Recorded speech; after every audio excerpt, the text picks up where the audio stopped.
Guys, so coming up here on the 15th, we have a new event coming up. It's basically another Halloween related event.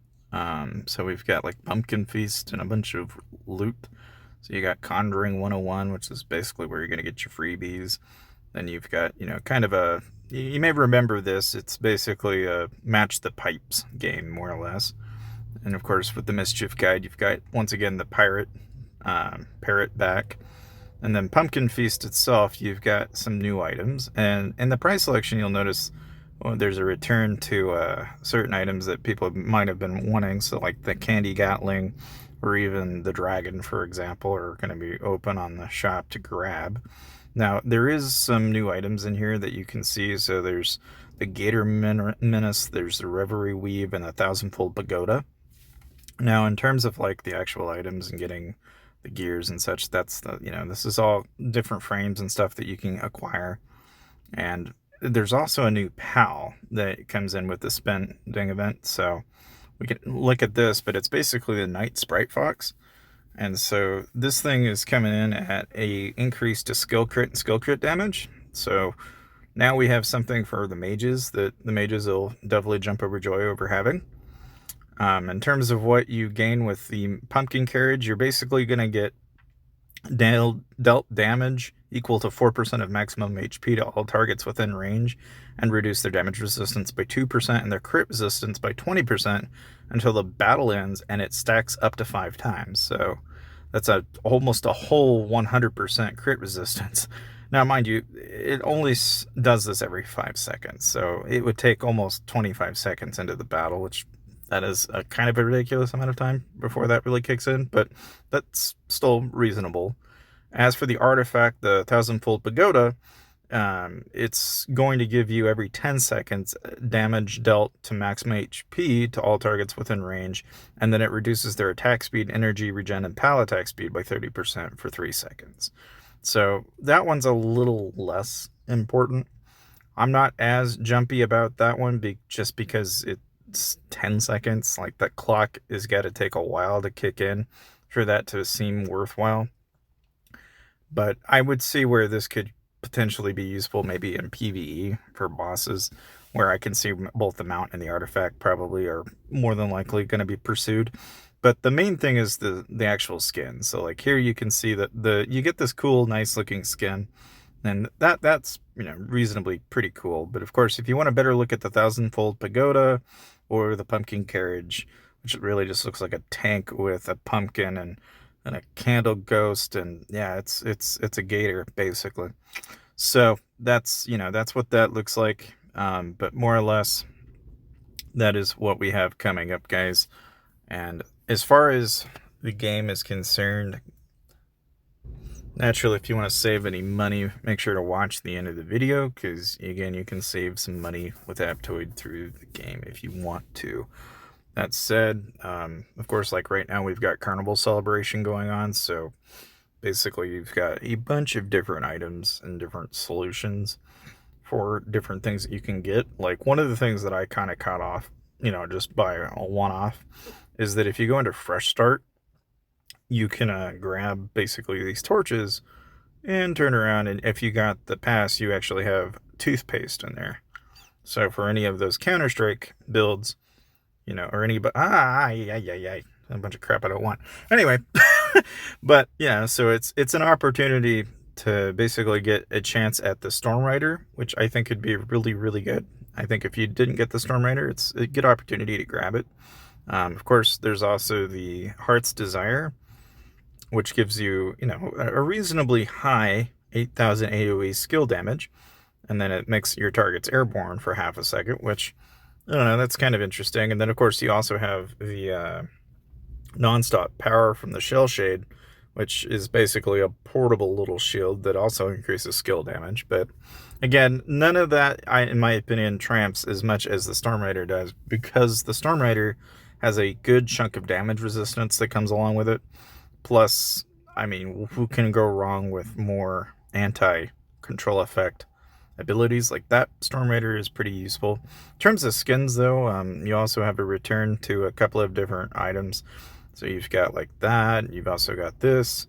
that you can have a shot at. But again, to get it, in order to get these, you've got to go ways into this to be able to even get a shot at it. So, of course, that's what's going on in that regard. But otherwise, I mean, oh, you imagine you probably, if you hadn't already, you can vote and get an item. So if you click on the little, it looks like a little zombie, and you open that up, and you go in and grab the mail for it, you'll get this item here, which is the Guest of Flowers, which is nice. And that gives you, a little bit of loot and some stuff that you can use to decorate your shroomy. So if you're wondering what does that look like, I can really quickly show you. And again, all you have to do is get a vote, and it's relatively straightforward once you've gone in there. But once you actually acquire it, let me see if I can pull it up here for you. You got to be somewhat conscious of what I'm doing here. Yeah, so the Guest of Flowers is like this. That's what it looks like. And it's, it's not bad. Might be easier to see it off without this on. Let me see if I can there's a good example with the Pepe. But anyway, that's what that looks like. But as far as that is concerned, that's what the Guest of Flowers looks like, and in terms of content and everything. And my plume build goes, I know some people had asked me, like, why is your crew rate so goddamn low?